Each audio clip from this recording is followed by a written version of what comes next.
আজ শুক্রবার সকাল থেকেই নীলা আজ বড়ই দুশ্চিন্তায় পড়ে আছে। কেননা আজ মাসের শেষ, সংসারের যাবতীয় বাজার প্রায় শেষের দিকে। নীলা মনে মনে ভাবছে, মাসের শেষ, কিভাবে যে মানুষটাকে বলি মশলাপাতি শেষ হয়ে এসেছে। যদি আমি কিছু করতাম তাহলে তো এই দ্বন্দ্বের মধ্যে আমাকে পড়তে হতো না। নীলা 4 মাসের একটা ছোট্ট মেয়ে আছে। মেয়েটাও কেঁদে উঠল, তার যে খিদে পেয়েছে। নীলা মেয়ের কান্না শুনে মিল্কের কৌটোটা হাতে নিয়ে দেখছে দুধও প্রায় শেষ, আর কয়েক চামচই পড়ে আছে। আবার নীলা মনে মনে ভাবছে, এর মধ্যে দুধটাও শেষ। কিভাবে বলবো বাচ্চা দুধটা শেষ, দুধটা আনতে হবে। নীলা মেয়েকে দুধটা খাওয়ানোর পর একটু নিচু গলায় তার স্বামীকে গিয়ে বলল, শোনো না, আজ তিতিনের দুধটা শেষ হয়ে গেছে, আর 3 বার হয়তো খাওয়াতে পারবো। অফিস থেকে ফেরার পথে মনে করে দুধটা এনে দেবে। নীলার স্বামীর মাসের শেষ, হাতে টাকা পয়সাও কম। তারপর কোনো এক কাজের ঝামেলায় তার মেজাজও বিগড়ে আছে। তিনি একটু বিরক্ত হয়ে জোর গলাতেই বলে উঠলেন, মাস শেষ হতে না হতেই তোমাদের 1000টা ফরমাইশ, তারপরও রক্ষা নেই। মাসের প্রায় প্রতিটা দিন, আজ এটা শেষ, কাল মেয়ের বডি অয়েল শেষ, এ তো লেগেই আছে। নীলা বেশ বুঝতে পারল যে সে বিরক্ত হয়েছে নীলার কথাগুলো শুনে। নীলা শুধু বলল, আচ্ছা অন্য কিছু আনতে হবে না, শুধু মেয়ের দুধটা এনে দিও, ওটা না হলে তো মেয়েটাকে খাওয়াতে পারবো না। কিছুক্ষণ পর নীলার স্বামীর মাথা ঠান্ডা হওয়ার পর নীলাকে বলল, কি কি আনতে হবে লিস্ট করে রেখো, আজ স্যালারি ঢোকার পর কাল সকালেই এনে দেব। নীলা মাথা নাড়িয়ে রান্নাঘরে গিয়ে স্বামীর খাবারের ব্যবস্থা করতে লাগলো। নীলা বিকেলে বসেছে লিস্ট করতে, মনে করে সব কিছুই লিখেছে, কিন্তু শেষ পর্যন্ত দেখছে নিজের জন্য অনেক কিছুই সে লিখে ফেলেছে। সে আবার সেই লিস্ট থেকে নিজের প্রতিদিনের ব্যবহারের ফেস ওয়াশ আরও কিছু জিনিস কেটে বাদ দিল, আর ভাবল, থাক, আমার এই জিনিসগুলো না হলেও তো চলবে। প্রতি মাসে এসবের জন্য তো অনেকগুলো টাকা খরচ হয়।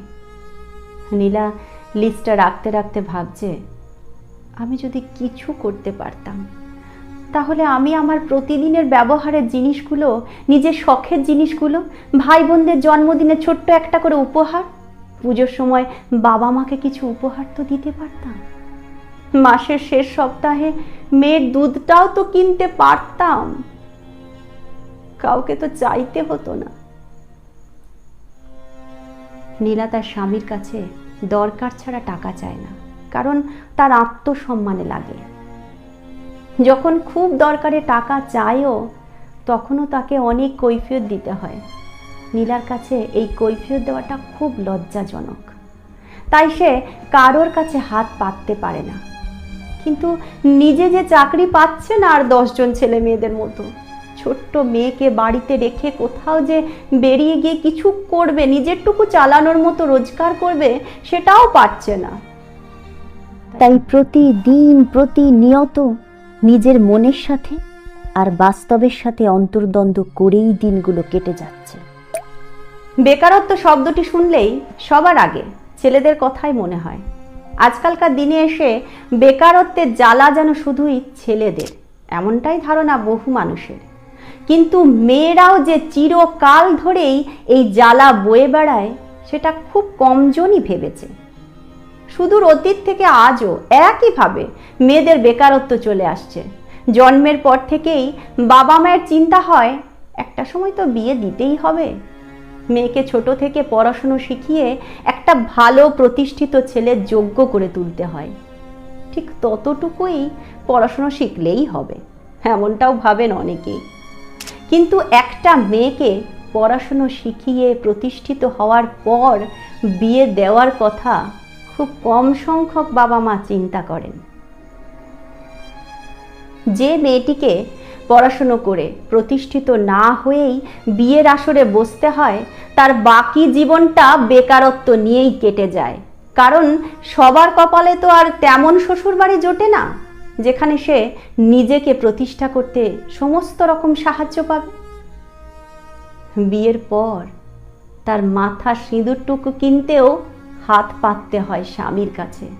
নিজের শখের ঘর সাজানো একটা ছোট্ট মাটির পুতুল কিনতেও হাত পাততে হয় স্বামীর কাছে।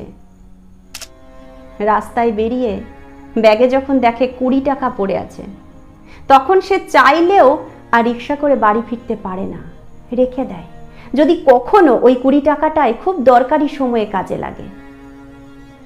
পুজোর সময় মা বাবাকে কিছু দেওয়ার ইচ্ছে হলেও হাত পাততে হয় স্বামীর কাছে, কারণ সে রোজগার করে না। তাহলে সেও কি বেকার নয়? সেই মেয়েটিও এক প্রকার বেকার। তারপর একটা বাচ্চা হওয়ার পর থেকে শুরু হয় আর এক যুদ্ধ, যেখানে প্রতি মুহূর্ত বাচ্চাকে ভালো রাখতে, ভালো খাওয়াতে একটু আধটু কিছু হলেই ছুটে যেতে মন চায় ডাক্তারের কাছে, কিন্তু সেখানেও যে সে নিরুপায়। আবার সেই গলা নিচু করে নিজের আত্মসম্মান বিসর্জন দিয়ে স্বামীর কাছে টাকা চাইতে হয়। কখনো কখনো খুব বিরক্তি নিয়ে টাকা দেয়, কখনো হাজার কৈফিয়ত চাওয়ার পর টাকাটা হাতে দেয়। নিজের আত্মসম্মানে আঘাত লাগে, বারবার মনে হয় তার নিজেকে কিছু করতে হবেই, কিন্তু করবে বললেই তো আর হবে না। তার জন্য তার স্বামীর, বাড়ির লোকজন সবার সাপোর্ট প্রয়োজন, যেটা সে পাবে না। তাহলে উপায় কিছুই নেই, প্রতিনিয়ত বেকারত্ব বয়ে বেড়াতে হবে। যে মেয়েটি প্রতিষ্ঠিত হয়ে বিয়ে করতে পেরেছে, সেই মেয়েটি বুঝবে না এই জ্বালার কথা। কিন্তু কজন মেয়ে আর সেই সুযোগ পায়? খুব কম মেয়েই সেই সুযোগ পায়। আর যে মেয়েটি পায় না, সে ভোগে এই বেকারত্বকে নিয়ে। ছেলেদের আর মেয়েদের বেকারত্ব যন্ত্রণা ভিন্ন রকম চিত্রে দেখা যায়, তবে যন্ত্রণাটা সেই একই। ছেলেদের বেকারত্ব নিয়ে সবাই চিন্তিত, কিন্তু মেয়েদের বেকারত্ব নিয়ে খুব কম সংখ্যক মানুষ চিন্তা করেন। মেয়েদেরও সুযোগ দেওয়া উচিত, পাশে থাকা উচিত ছেলেদের মতোই। মেয়েদের বেকারত্ব দূর করতে চেষ্টা করা দরকার, মেয়েদের পাশে থেকে মেয়েদেরকে প্রতিষ্ঠিত হতে সাহায্য করতে, তারপর বিয়ে দিতে।